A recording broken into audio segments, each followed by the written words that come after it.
Le couloir sentait la peinture fraîche et le café froid quand les pompiers ont poussé la porte, et ce qu'ils ont trouvé à l'intérieur allait déclencher l'une des affaires les plus douloureuses et les plus complexes la brigade criminelle de Grenoble ait jamais eu à porter.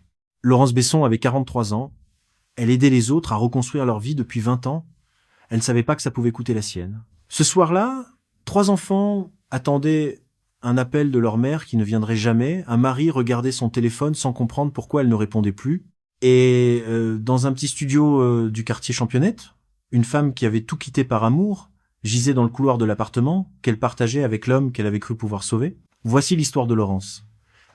Pas l'histoire qu'on raconte pour faire peur, l'histoire qu'on raconte pour comprendre comment une femme entière, intelligente, aimante, peut traverser tous les signes sans les voir, parce que l'amour, quand il se superpose à la conviction morale, peut devenir le pire des angles morts. Grenoble, en janvier, est une ville qui se referme sur elle-même. Les montagnes découpent le ciel en triangles gris, le vent descend des cols avec une précision presque chirurgicale, et les gens marchent vite, tête rentrée dans les épaules, comme si la ville entière cherchait à se protéger de quelque chose. C'est dans ce contexte, dans ce froid particulier qui colle aux os, que Laurence Besson prenait le tramway chaque matin à 7h20 pour rejoindre le centre d'accueil pour demandeurs d'asile où elle travaillait depuis 11 ans. Laurence n'avait pas choisi l'aide sociale par défaut. Elle aurait pu faire autre chose.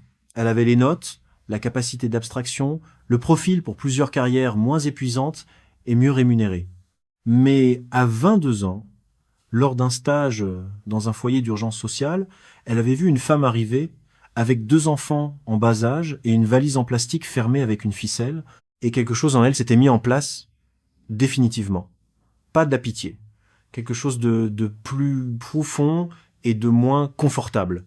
La certitude que sa vie avait du sens là, précisément là, dans cet espace entre la détresse des autres et les ressources qu'elle pouvait mobiliser pour eux. 20 ans après ce stage, Laurence était l'une des travailleuses sociales les plus respectées de son service. Ses collègues la décrivaient comme quelqu'un qui voyait les gens, pas leur dossier, pas leur situation administrative, mais les personnes derrière les formulaires. Cette qualité réelle et précieuse dans son métier était aussi son point de fragilité le plus profond. Elle ne savait pas s'arrêter à la frontière de l'humain. Chaque dossier était une vie, et chaque vie méritait tout ce qu'elle pouvait donner. Il y avait dans cette disposition quelque chose qui venait de loin plus loin que la formation, plus loin même que le stage fondateur. Ceux qui avaient connu Laurence enfant la décrivaient déjà comme quelqu'un qui ramassait les oiseaux blessés, qui restait après les cours pour aider les camarades en difficulté, qui ne supportait pas de voir quelqu'un seul dans une salle sans aller lui parler. Sa mère disait qu'elle était née avec un seuil de tolérance à la souffrance des autres, anormalement bas, pas au sens d'une faiblesse, mais au sens d'une perméabilité. Ce que les autres ressentaient, traversaient, Laurence sans filtre. C'était ce qui la rendait exceptionnelle dans son travail, c'était aussi ce qui allait la perdre. Son mariage, avec Olivier Besson, durait depuis 10 à 8 ans. Olivier était chef de projet dans une entreprise de bâtiments et de travaux publics solide, fiable, peu expressif, le genre d'homme qui répare les choses plutôt que d'en parler. Leur union n'était pas malheureuse. Elle était devenue, progressivement, comme une maison bien entretenue dans laquelle les 2 occupants coexistaient avec courtoisie, sans vraiment se croiser. Ils avaient eu 3 enfants ensemble, Hugo, 6 ans, Manon, 13 ans, Léo, 9 ans, et ces enfants étaient la preuve vivante que leur couple avait fonctionné, même si la flamme qui les avait réunis s'était muée en quelque chose de plus tiède, de plus administré.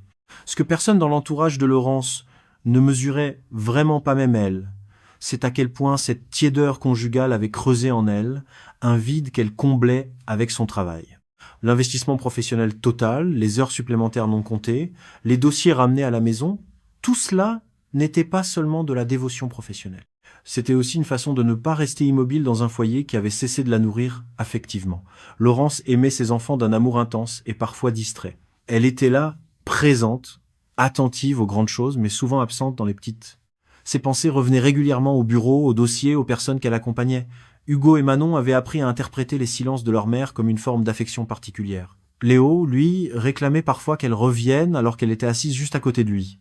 Il faut comprendre ce que représentait le travail de Laurence dans l'économie intérieure de sa vie pour saisir ce qui s'est passé ensuite. Son métier n'était pas séparable de son identité, il en était le centre, la colonne vertébrale, la raison pour laquelle elle se levait chaque matin avec le sentiment d'avoir une place justifiée dans le monde. Quand les dossiers lui pesaient, quand les situations semblaient sans issue, quand les décisions administratives lui paraissaient inhumaines, elle puisait dans cette conviction fondamentale que chaque être humain méritait qu'on se batte pour lui. Cette conviction était belle. Elle était aussi absolue. Et les convictions absolues, dans les contextes qui les mettent à l'épreuve, peuvent mener très loin, au-delà de là où la raison conseille de s'arrêter. C'est dans ce contexte d'un quotidien effectivement appauvri, sans être brisé, que Laurence a rencontré Darius Khalil. Darius était arrivé au centre d'accueil un jeudi matin de septembre, escorté par un agent de préfecture qui avait déposé son dossier sur le bureau de l'accueil avec l'efficacité désabusée de quelqu'un qui en avait traité des centaines d'identiques. 28 ans, originaire d'Alep, en France depuis 8 mois après un parcours que les documents décrivaient en termes administratifs, mais que les yeux de Darius racontaient autrement, Laurence l'avait vu attendre dans la salle commune pendant 2 heures avant qu'un agent puisse le recevoir. Elle avait observé la façon dont il tenait son sac pas serré contre lui comme les gens qui ont peur qu'on leur vole quelque chose, mais posé sur ses genoux comme quelque chose de précieux et de presque inutile à la fois. Elle avait remarqué qu'il ne regardait personne dans les yeux, non pas par hostilité, mais avec cette prudence particulière des gens qui ont appris que les regards peuvent précéder des violences. Quand le dossier lui avait été attribué, Laurence avait lu les pièces jointes avec l'attention qu'elle portait toujours au nouveau cas. Traumatisme de guerre, documenté par un médecin d'une organisation humanitaire internationale. Famille restée en Syrie, situation inconnue. Niveau de français intermédiaire, suffisant pour les échanges de base, insuffisant pour les démarches administratives complexes, isolement social total, aucun réseau en France. Ce dernier point, isolement social total, était celui qui avait le plus retenu l'attention de Laurence. Dans sa vision du travail social, l'isolement était l'ennemi numéro 1 de la reconstruction. Un être humain sans lien était un être humain en danger pas nécessairement de violence extérieure, mais de cette désintégration intérieure qui commence quand plus personne ne vous regarde, comme si vous existiez vraiment. Leur premier entretien avait duré 40 minutes, 20 de plus que le protocole standard. Darius parlait un français appliqué, cherchait ses mots avec une concentration visible et s'excusait chaque fois qu'il devait reformuler. Laurence lui avait dit qu'il n'avait pas à s'excuser, il avait levé les yeux vers elle pour la première fois. Elle avait vu quelque chose dans ce regard, pas de la séduction, pas de la manipulation, mais une sorte d'étonnement, comme si la gentillesse gratuite était une chose dont il avait désappris l'existence. Ce premier entretien avait laissé en Laurence une impression qu'elle n'aurait pas su qualifier, précisément. Pas de l'attendrissement ordinaire, elle en éprouvait pour presque tous ses dossiers, c'était la nature même de son travail. Quelque chose de plus singulier, une résonance particulière entre la façon dont Darius occupait l'espace et quelque chose qu'elle portait en elle sans l'avoir nommé. Il y avait dans sa façon de chercher ses mots une dignité qu'il avait touchée différemment.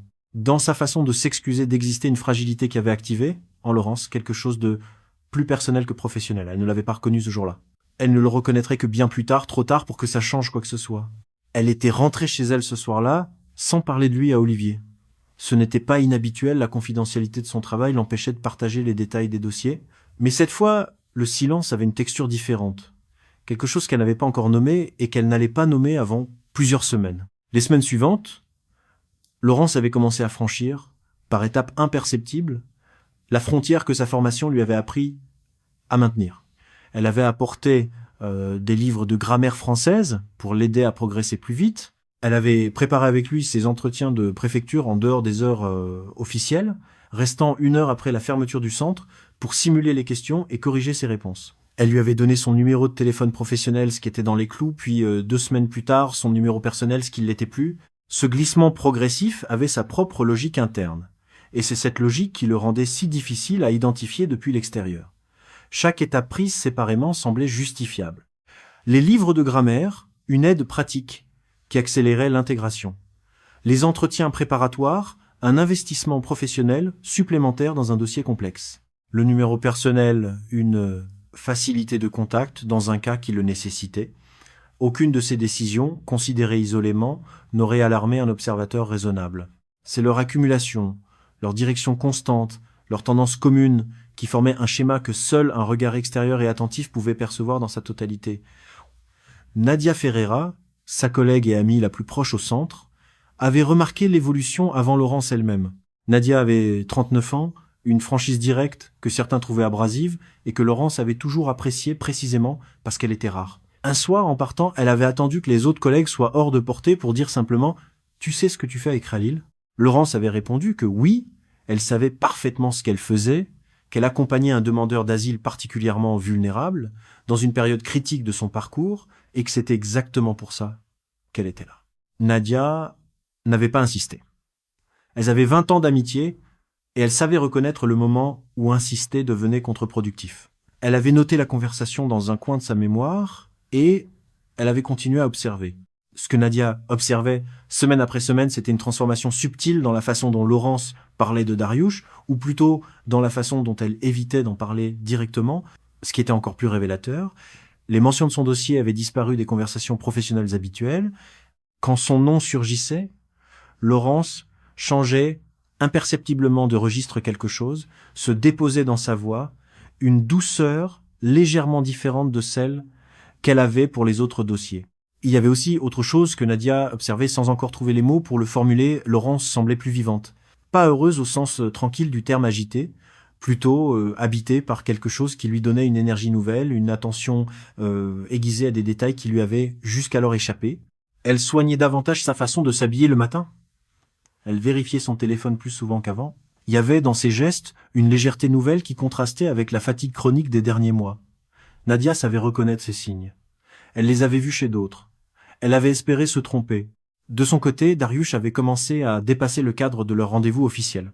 Il envoyait des messages sur le numéro personnel de Laurence, d'abord pour des questions pratiques sur ses démarches, puis pour lui dire qu'il avait réussi à déchiffrer seul un document administratif, puis pour lui souhaiter une bonne nuit. Laurence répondait toujours. Pas immédiatement, elle laissait parfois des heures passer pour se donner l'illusion d'une distance, mais elle répondait. La première fois qu'il lui avait dit qu'elle était la seule personne au monde qui le faisait se sentir humain, elle avait cru que c'était une façon de parler, une métaphore de quelqu'un dont la langue maternelle n'est pas le français. Elle avait répondu qu'elle était contente de l'aider et qu'il allait s'en sortir. Il avait répondu « grâce à vous », puis, le lendemain, « grâce à toi ». Elle n'avait pas corrigé le tutoiement. Il y a un moment précis dans toutes les histoires de ce type où ce qui était encore évitable cesse de l'être. Ce moment est rarement spectaculaire. Il ne ressemble pas à une décision. Il ressemble à une évidence qui s'installe, la sensation que les choses ne pouvaient pas se passer autrement, que cette direction était inscrite quelque part avant même qu'on en prenne conscience. Pour Laurence, ce moment s'était produit un mercredi soir, 2 mois après leur première rencontre, lors d'un entretien qui avait dérivé de l'administratif vers le personnel. Dariush lui avait parlé de sa famille restée à Alep, sa mère, ses 2 sœurs, le fait qu'il était sans nouvelles depuis plusieurs mois. Il parlait sans affect particulier, avec cette façon qu'ont les gens profondément traumatisés de raconter les pires choses comme si elles appartenaient à quelqu'un d'autre.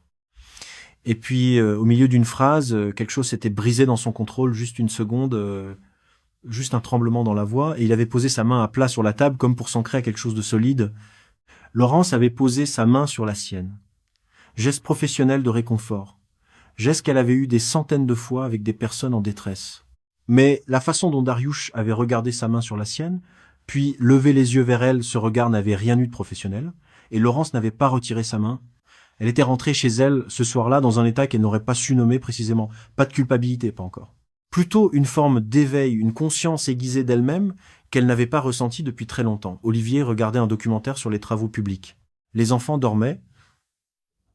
La maison était exactement comme elle l'avait laissée le matin. Et c'est précisément cette immobilité qui lui avait semblé, pour la première fois, insupportable. Dans les semaines suivantes, la relation entre Laurence et Dariush avait franchi tous les seuils restants avec cette logique propre aux choses qu'on ne veut pas arrêter. Les messages du soir étaient devenus quotidiens, puis plusieurs fois par jour. Les retrouvailles au centre avaient pris une qualité différente, une légère tension dans l'air, une conscience mutuelle amplifiée. Et puis il y avait eu une soirée où il l'avait attendue à la sortie du centre juste pour marcher un peu, avait-il dit, et ils avaient marché 1 heure dans le froid de novembre sans que Laurence pense une seule fois à rentrer chez elle.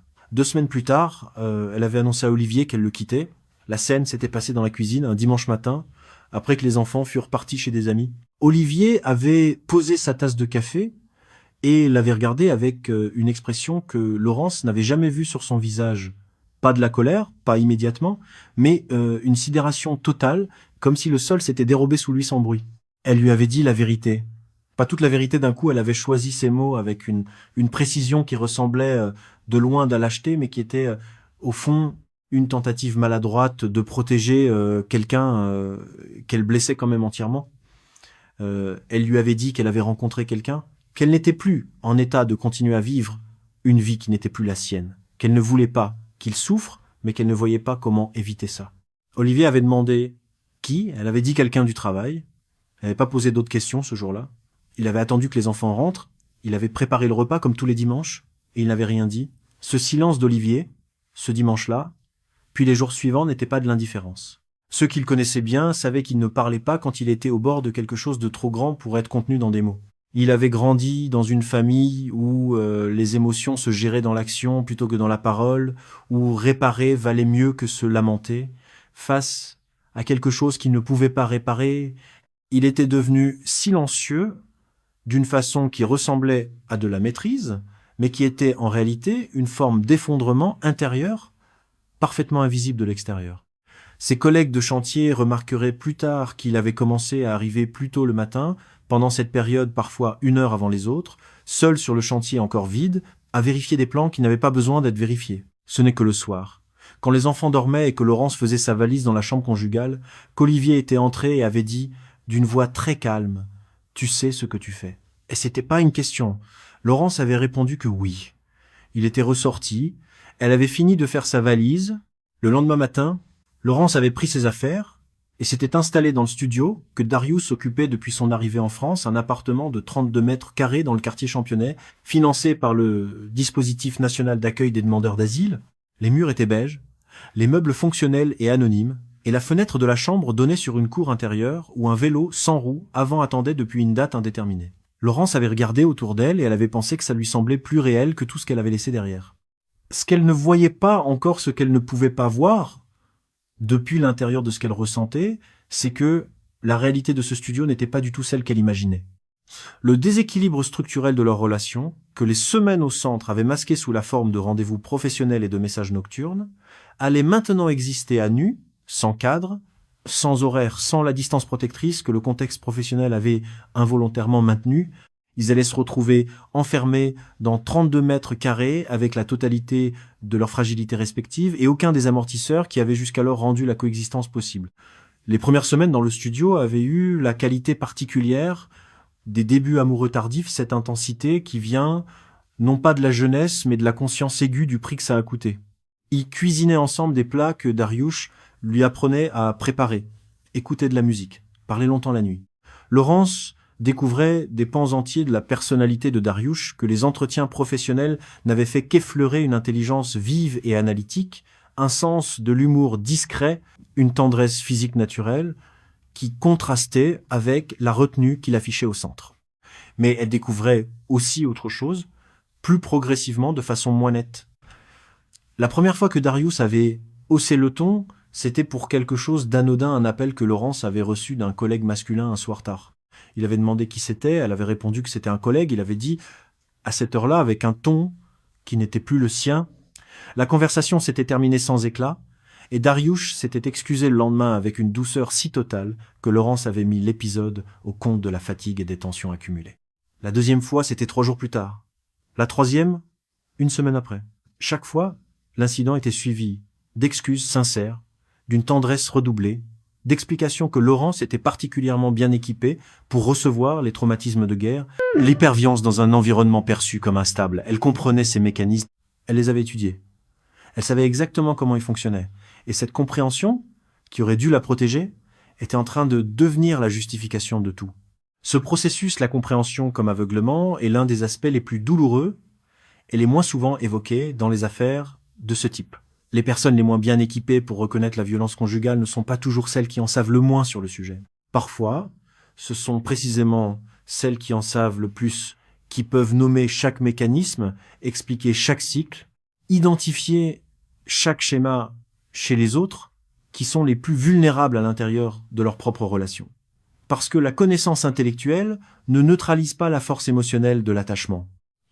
Parce que on peut savoir ce qui se passe et continuer à choisir de ne pas le voir. Parce que voir signifierait accepter que tout ce pourquoi on a tout quitté s'effondre. Nadia avait remarqué le premier bleu. Un mardi matin, Laurence portait un pull à manches longues alors que la chaufferie du centre fonctionnait à plein régime. En retirant sa veste, le pull avait remonté légèrement et Nadia avait aperçu, sur l'avant-bras gauche, une marque violacée de la taille d'une main. Elle avait attendu que les autres collègues se dispersent pour en parler. Laurence avait répondu qu'elle s'était cognée contre le bord de la table de nuit en se levant pour aller aux toilettes. Sa voix était parfaitement assurée. Son regard ne fuyait pas.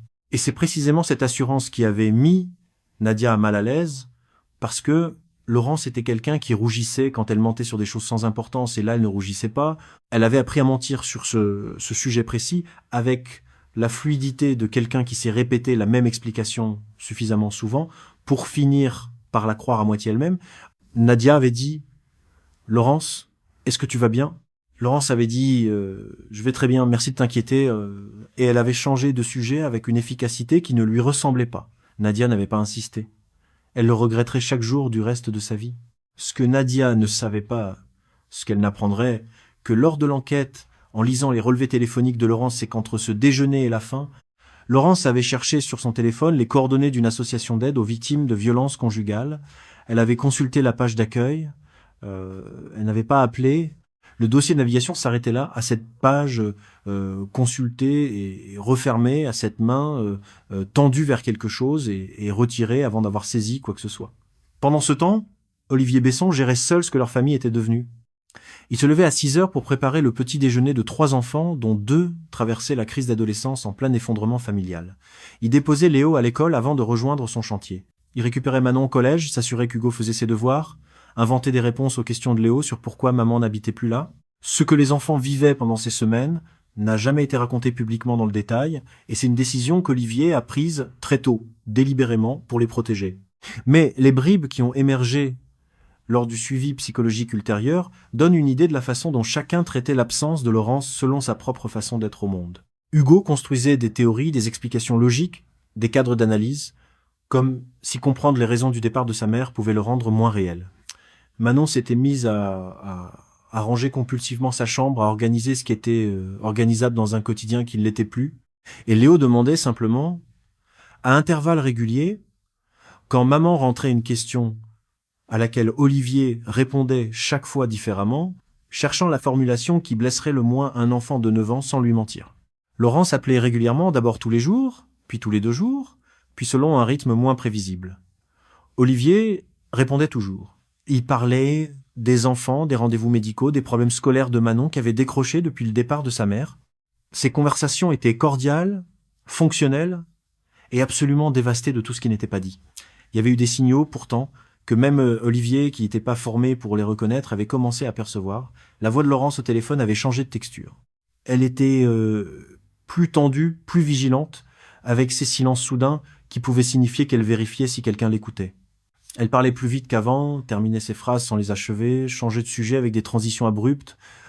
Il y avait aussi ce qu'Olivier appelait, dans ses propres mots, lors de son témoignage ultérieur, les mots de trop quand Laurence lui disait que tout allait bien. Elle ajoutait systématiquement une précision supplémentaire qui n'avait pas été demandée. Les gens qui vont vraiment bien ne précisent pas qu'ils vont vraiment bien. La nuit qui avait tout basculé dans la conscience d'Olivier était survenue environ 6 semaines après le départ de Laurence. Il était 23 heures passées quand son téléphone avait sonné. Laurence avait dit, sans préambule, « Olivier, il faut que je réfléchisse. Il faut que je réfléchisse à beaucoup de choses. » Sa voix n'était pas paniquée, c'était presque pire. Elle était contrôlée de façon anormale, avec cette qualité particulière des voix qui se retiennent, et puis, en plein milieu d'une phrase, elle s'était interrompue. Une voix masculine, en arrière-plan peu distincte, mais présente. Elle avait dit « je te rappelle demain » et avait raccroché. Olivier avait rappelé immédiatement, messagerie directe. 2 fois, 3 fois, messagerie. Il avait attendu jusqu'à minuit et demi, puis il avait appelé le commissariat de police local. L'agent qui avait répondu était professionnel et fatigué. Olivier avait expliqué la situation, sa femme séparée de lui, vivant avec un tiers, un appel nocturne troublant, l'impossibilité de la rappeler ensuite. L'agent avait posé plusieurs questions. Des éléments concrets de violence? Un signalement antérieur? Une plainte déposée? Non. Sa femme avait-elle explicitement demandé de l'aide? Non. L'agent avait expliqué qu'en l'absence de plainte formelle ou d'éléments tangibles, il n'y avait pas de base légale pour intervenir. Il avait suggéré de contacter un travailleur social ou d'attendre le lendemain matin. Olivier avait raccroché et passé le reste de la nuit à regarder son téléphone. Laurence avait rappelé le lendemain en fin de matinée. Elle avait dit qu'elle était désolée pour la coupure de la veille, que tout allait bien, qu'elle avait juste eu une mauvaise soirée. Sa voix était revenue à sa normalité habituelle et Olivier avait manqué d'arguments pour ne pas la croire parce que les arguments qui l'auraient convaincu étaient précisément ceux qu'elle refusait de lui donner. Qu'est-ce qui se passait réellement dans le studio du quartier Championnet pendant ces semaines? C'est une question à laquelle le dossier judiciaire, les témoignages des voisins et le rapport psychiatrique permettent de répondre partiellement, jamais complètement. Dariush Khalil n'était pas un homme sans humanité. C'est l'une des choses les plus difficiles à dire de cette affaire et l'une des plus importantes. Le rapport du docteur Fouad Ben Mansour, expert psychiatrique mandaté par la Cour, établissait avec précision la nature de ces traumatismes, un syndrome de stress post-traumatique sévère, développé dans un contexte de violence de guerre extrême, jamais traité de façon continue depuis son arrivée en France. Ces traumatismes étaient réels, documentés, incontestables. Mais le rapport établissait aussi autre chose.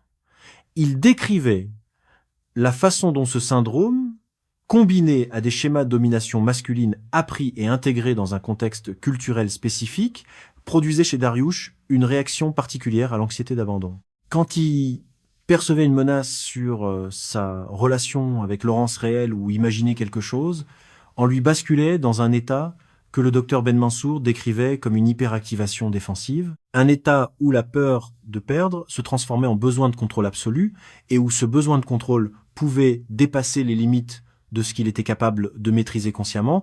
Dariush dépendait de Laurence de façon totale et multidimensionnelle. Elle était la langue qu'il ne maîtrisait pas encore. Elle était le réseau qu'il n'avait pas. Elle était la personne qui connaissait les codes d'un pays qui lui restait en grande partie opaque. Cette dépendance absolue n'avait pas créé uniquement de la gratitude. Elle avait créé de la gratitude et de la terreur, simultanément terreur permanente de la perdre, de se retrouver à nouveau seul dans un pays dont il ne comprenait pas toutes les règles, sans filet, sans personne. Cette terreur, non traitée, non nommée, non canalisée, par un suivi psychiatrique sérieux, qu'aucun protocole n'avait rendu obligatoire, s'était progressivement transformée en mécanisme de contrôle.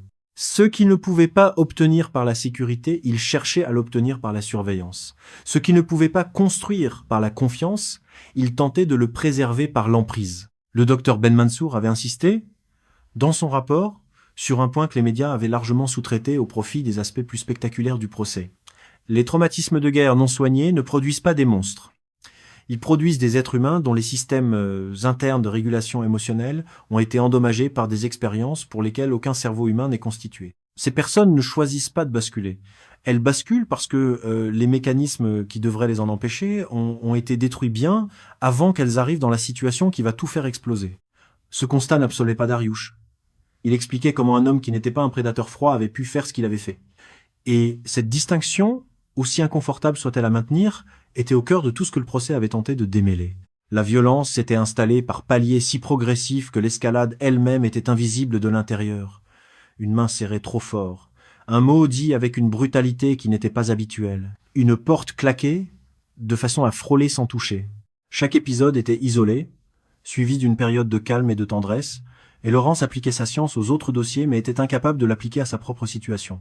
Si vous regardez cette vidéo et que vous avez reconnu quelque chose dans ce que je viens de vous raconter, une situation que vous vivez, une amie dont vous êtes inquiet, ne partez pas seul avec ça. Les histoires, comme celle de Laurence, existent parce que les signaux sont difficiles à voir de l'intérieur. Vous n'êtes pas seul à pouvoir les voir de l'extérieur. Et si vous n'êtes là que pour comprendre, abonnez-vous. Chaque semaine, je vous propose des affaires construites pour que vous repartiez avec quelque chose, pas de la peur, mais de la compréhension. C'est la seule chose qui vaille vraiment la peine. Le dernier déjeuner entre Laurence et Nadia avait eu lieu 4 jours avant la fin. Elle s'était retrouvée dans un bistrot proche du centre, à midi, comme elle le faisait depuis des années. Nadia avait observé Laurence pendant tout le repas, avec l'attention clinique qu'elle réservait habituellement aux situations qui la préoccupaient profondément. Laurence semblait épuisée. Pas d'une fatigue ordinaire, d'une fatigue qui remontait de plus loin, de la façon dont une personne peut être épuisée de porter quelque chose de trop lourd depuis trop longtemps sans l'admettre. Elle avait des cernes que le fond de teint ne couvrait plus vraiment. Elle mangeait peu, déplaçait sa nourriture dans son assiette plus qu'elle ne la consommait. Elle parlait de l'avenir d'un appartement plus grand. Peu, être, les enfants qui viendraient lui rendre visite. Une fois que les choses seraient plus stables, mais elle parlait de ses projets avec une conviction légèrement décalée, comme si elle récitait quelque chose qu'elle s'était répété assez souvent pour finir par y croire à moitié. Nadia avait dit prudemment « Comment ça va vraiment avec Dariush ?» Laurence avait souri. « C'est compliqué.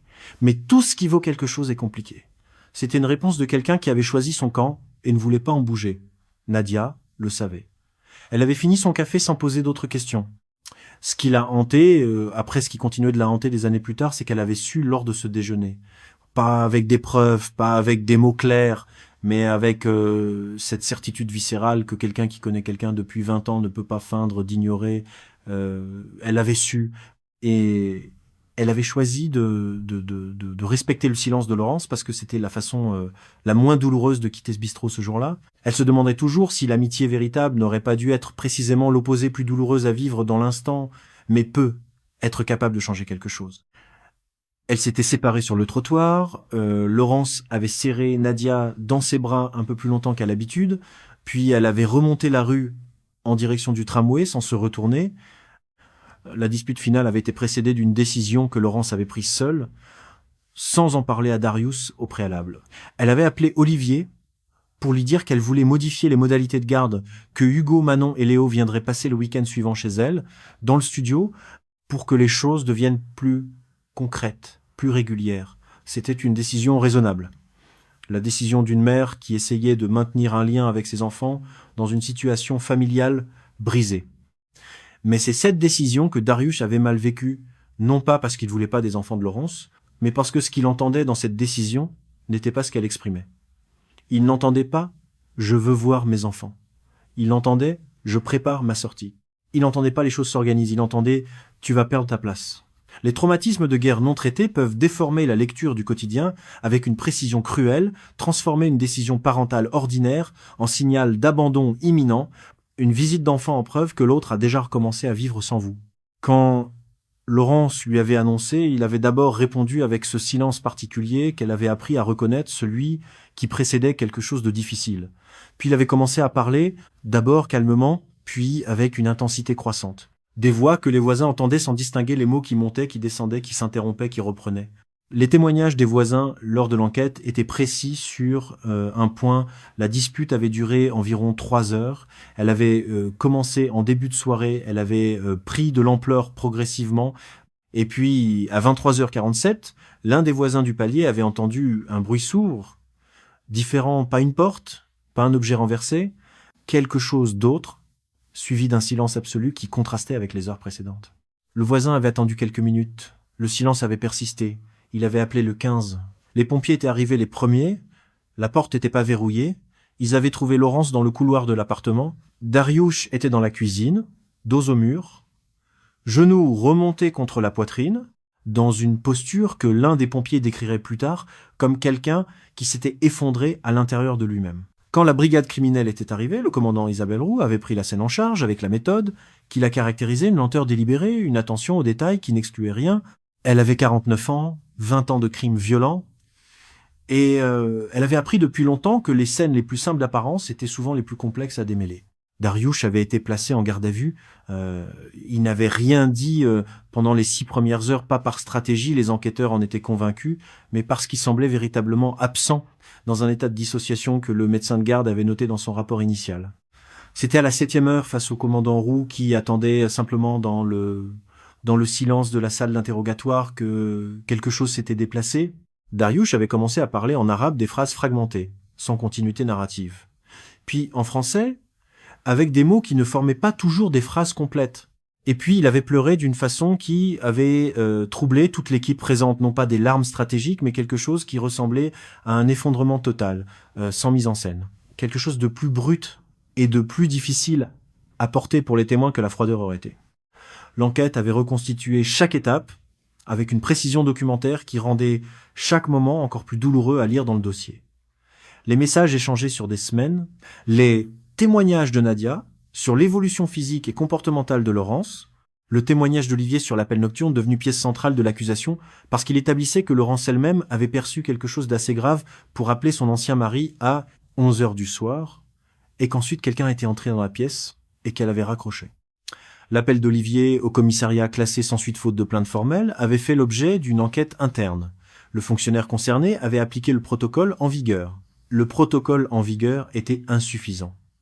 La question de qui était responsable de cette insuffisance n'avait pas de réponse simple. Ce que l'enquête avait également mis au jour, et qui n'avait pas reçu l'attention qu'il méritait dans la couverture médiatique, c'est qu'aucune des institutions qui avaient croisé la trajectoire de Darius depuis son arrivée en France n'avait eu les moyens ou le mandat de prendre en charge ces traumatismes de façon sérieuse et continue. Il avait eu quelques entretiens avec une psychologue dans le cadre du dispositif d'accueil, entretien espacé, non obligatoire, insuffisant pour traiter un syndrome aussi sévère. Il était passé entre les mailles de chaque filet à la fois. Et Laurence, en devenant sa seule ressource humaine réelle, avait comblé un vide que le système aurait dû combler avant elle. Le procès devant la cour d'assises de l'Isère avait attiré une attention nationale que personne dans la salle ne semblait vraiment avoir souhaité. Hugo, Manon et Léo étaient présents à certaines audiences, silencieux dans la galerie, avec cette façon de rendre toutes les constructions rhétoriques des deux parties soudainement très vaines. Il n'y avait rien à construire.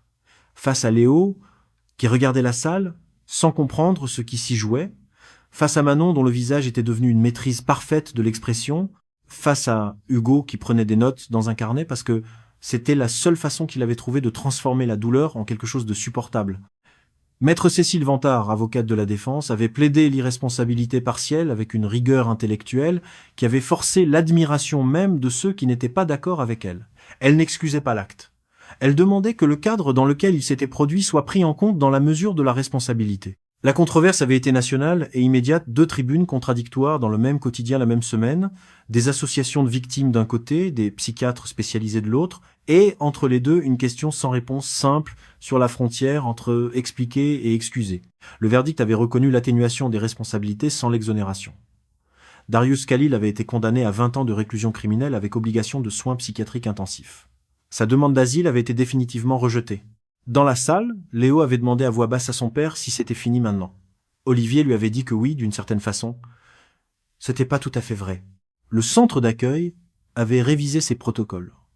Formation obligatoire sur les frontières professionnelles, supervision psychologique mensuelle, procédure d'alerte interne, ces changements étaient nécessaires et trop tardifs. Nadia avait quitté le travail social 6 mois après le verdict par excès d'amour pour ce métier, pas par manque, puis repris 2 ans plus tard dans un service d'accompagnement pour femmes sortant de situations de violence. Quelque chose dans sa façon d'écouter avait changé. Pas de la distance mécanique. Une présence différente, celle de quelqu'un qui sait précisément ce que coûte de ne pas insister au bon moment et qui ne fera plus jamais cette erreur-là. Olivier élevait seul Hugo, Manon et Léo. Il ne prononçait jamais le nom de Darius devant eux. Il parlait de Laurence, de ses habitudes, de ses colères quand un dossier traînait, de la façon dont elle riait avant la fin des blagues, de ses mauvaises décisions culinaires les soirs de fatigue. Il leur donnait leur mère sous forme de petits morceaux vivants, parce que c'était tout ce qu'il pouvait encore lui donner. Après le verdict, il avait dit devant les caméras, « Elle est partie parce qu'elle croyait que tout le monde méritait une deuxième chance. Je crois qu'elle avait raison, je crois juste qu'elle aurait dû commencer par elle-même. » Puis il était rentré chez lui, où Manon gardait Léo, et il avait préparé le dîner. Léo demandait parfois si sa maman avait eu mal. On lui disait qu'elle ne souffrait plus très vite. C'était tout ce qu'on pouvait lui dire, et c'était insuffisant, et on le savait, et on le disait quand même. Hugo lisait des livres sur les traumatismes de guerre, pour comprendre pas, pour excuser. Il avait hérité de quelque chose de sa mère, cette conviction que les êtres humains ne sont jamais entièrement réductibles à leurs pires actes. Il savait pas encore quoi faire de cet héritage, il avait le temps. Manon écrivait dans des carnets que personne ne lisait. C'était exactement comme ça devait être. Ce que l'affaire Laurence Besson a mis en lumière, pas comme une leçon propre avec une morale au cordeau, mais comme une vérité inconfortable, c'est que la vulnérabilité peut être double sans être symétrique. 2 personnes peuvent être simultanément fragiles et se faire du mal de façon fondamentalement différente.